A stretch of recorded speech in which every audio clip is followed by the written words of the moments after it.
this is the women's side of the Yellow Deli hiker hostel. Bunks, and we had to pull out the couch because we had more girls.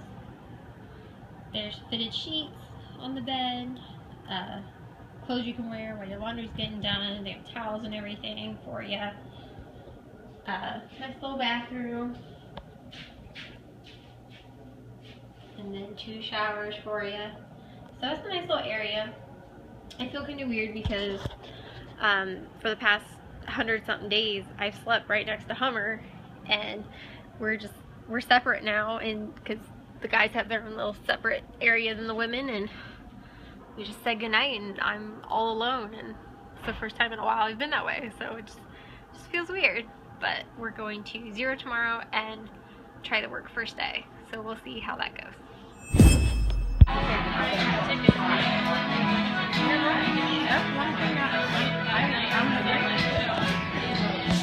We're here at the Yellow Deli, and we helped out some today, and now we're going to eat a little.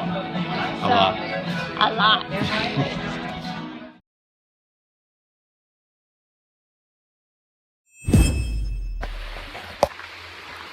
Hey everyone, it's day 127, and we got into Rutland 2 days ago, and then took a 0 day yesterday, and now we're just getting back out on the trail.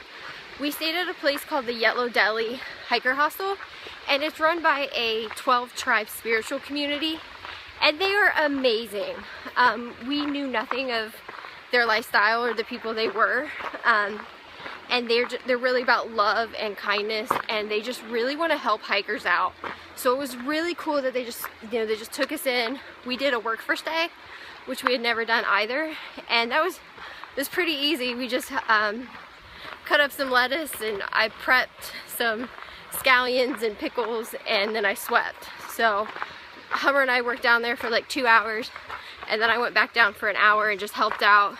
And that was my work first day. It was super easy, and they're super nice. They're so thankful that you're helping them, and we're just thankful that they're giving us a place to stay. So I know if you look up things about them, you'll see a lot about, people call them cult-like, or a lot of things just about how they're controversies. Sorry, that's what I was thinking of. And we did not see any of that. You know, everyone was so happy and so nice. They were great people to stay with. So I would definitely recommend, if you're hiking the AT, if you're just in Rutland or you're just traveling and you want to stay at a hostel, that would be like one of the coolest ones you could. I got a new shirt. Hummer got a new shirt. Superman. So they were really cheap shirts at Walmart, and even though I didn't really need it, my other one stunk and was super dirty no matter how many times I washed it. So I got one, and let me see, I know I'm blabbing on a lot. It's a beautiful day. We're supposed to have beautiful weather. So we're just gonna enjoy our hike, and we should be in New Hampshire in like a week. Like 2 days. Is that right? No, 2 days? Oh, okay. 2 or 3 days we'll be in New Hampshire, and I don't know. We'll see how it goes. It's the last 2 hardest states. You got the whites and then Maine. So hopefully everything will go good for us. And we have the end in sight. So good thoughts that we can finish our thru hike. Well, looky there. Another ladder we had to climb down. So couple of things I forgot to tell you guys was that between Bennington and Rutland, my feet started hurting really freaking bad. So I was popping a lot of ibuprofen, and they feel a lot better today after our other 0 day. And then also, there's 2 ways to get into Rutland. The first way you get into Rutland, there's a really awesome like swimming hole, tenting area, and a suspension bridge there, which was really cool. And then the second thing is, if you stay at the Yellow Deli, they slack pack you to the other end. I'm trying to talk and I'm going the wrong way. They slack pack you to the other road of Rutland to get into Rutland. So for free, they will slack pack you like 19 miles, and it's really awesome because you can just go over this hill. We did not do that, but a lot of people did, and they said it was really cool. So I think that's everything I forgot. I remember one other thing I forgot to tell you guys, and that is that we left the long trail. So it is just AT hikers now. And the other day we ran into some Sobos who started the beginning of June. Yeah. Is that what it was? Okay, yeah, beginning of June. So pretty cool. They're making their way along.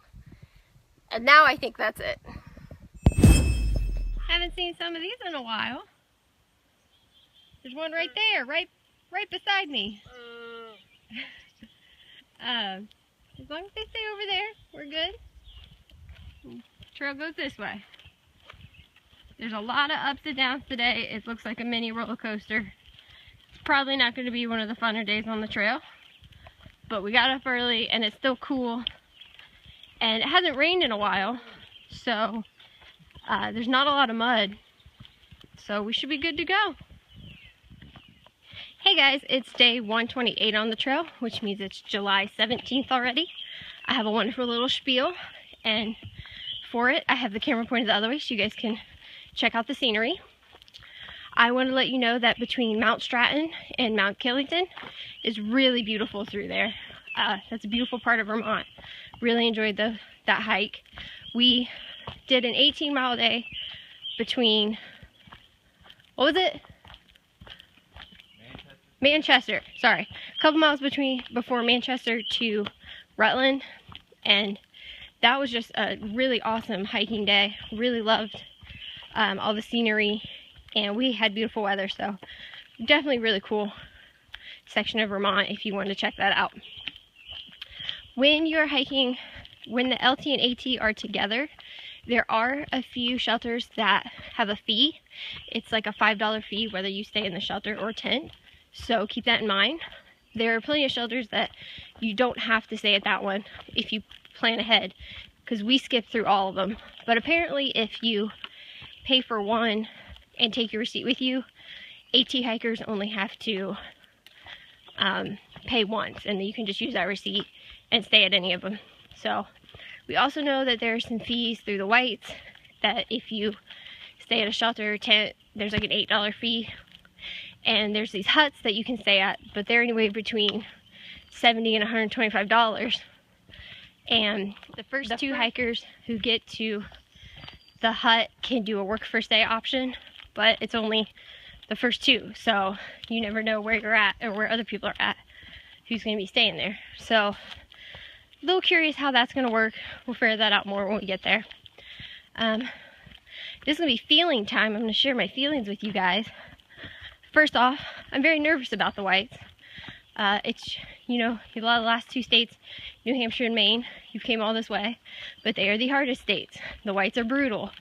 You know, you're above tree line, and the weather can be really wicked. It's very steep. The elevation changes are big.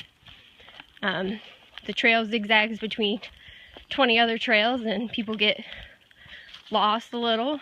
So, kind of nervous about how we'll do through there. We have been pretty lucky on the trail so far, even with the minor things that we've had.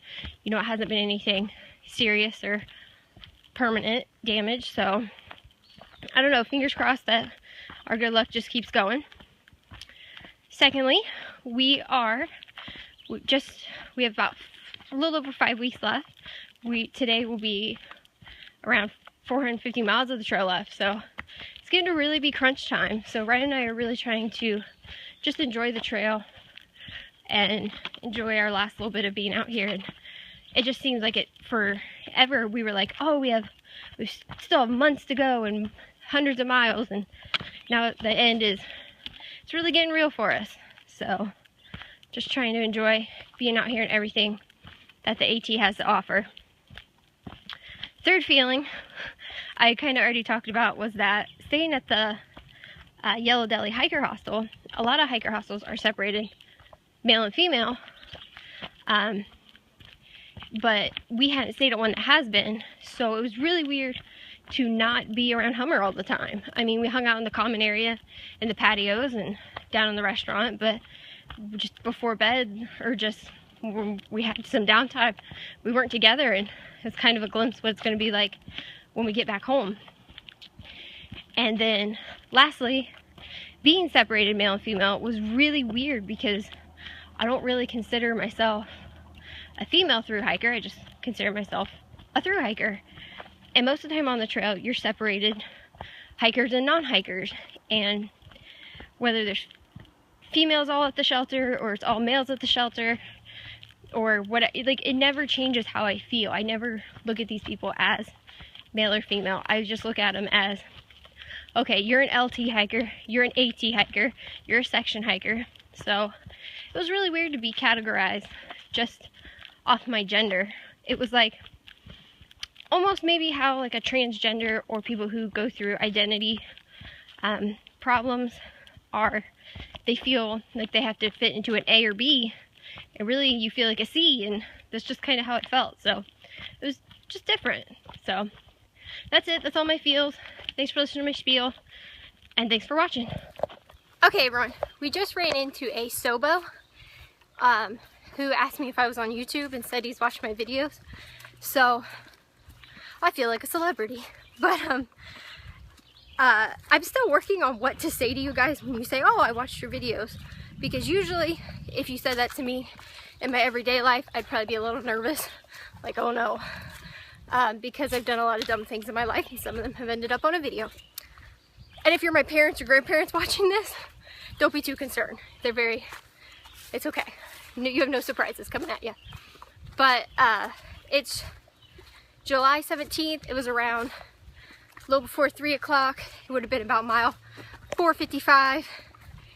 It was a guy with dark hair and a white shirt. I didn't ask your trail name. That's why I'm describing you. I'm sorry. And he said he also watches Gator's videos. And I follow Gator Miller as well. So if you still watch this, thanks for saying something. And thanks for watching our videos.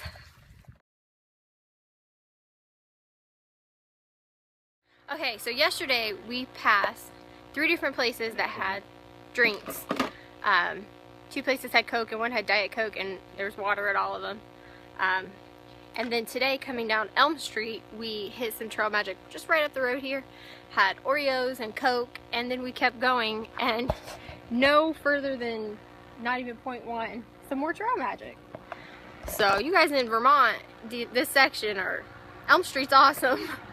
So thanks, guys. I kid you not, the place I just made a video of the second Trail Magic was like right there. And we just walked down the road. And there's a cooler on the porch saying Trail Magic. And it has Coke and Oreos. So Elm Street is a Coke and Oreo kind of place, I guess. Never ends. It's instead of Nightmare on Elm Street, it's Trail Magic on Elm Street. Okay, so it's day 129. I can't remember if I already said that. Bunch of Trail Magic down Elm Street, and then you take a ride onto Main Street, and you basically walk like 2.4 miles of road walk. You go from Norwich, and then you walk to Hanover. And thanks for the Trail Magic, but the only crappy thing is there's no bathrooms. And now I have to pee because I drank a bunch of pop, and I'm right by a road, so I'm holding it. But scattered showers today. It rained last night, and our tent actually stayed really dry where we ended up camping at, on a bunch of pine needles. So hoping it doesn't downpour while we're way out in the open, but we'll see. And then tonight we're supposed to stay at a place called Tigger's Treehouse. So when we get there, we'll see how it is, and I'll show you guys what that's about. We're crossing the Connecticut River, which runs between Vermont and New Hampshire. So if you guys watch Gator's videos, he ran across this bridge. I'm not gonna run for you, because it's just not worth it. But pretty exciting. 1 more state down. Just 2 more to go.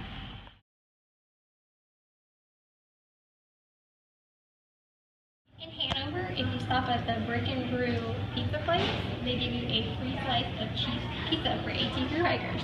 So it's a really awesome treat.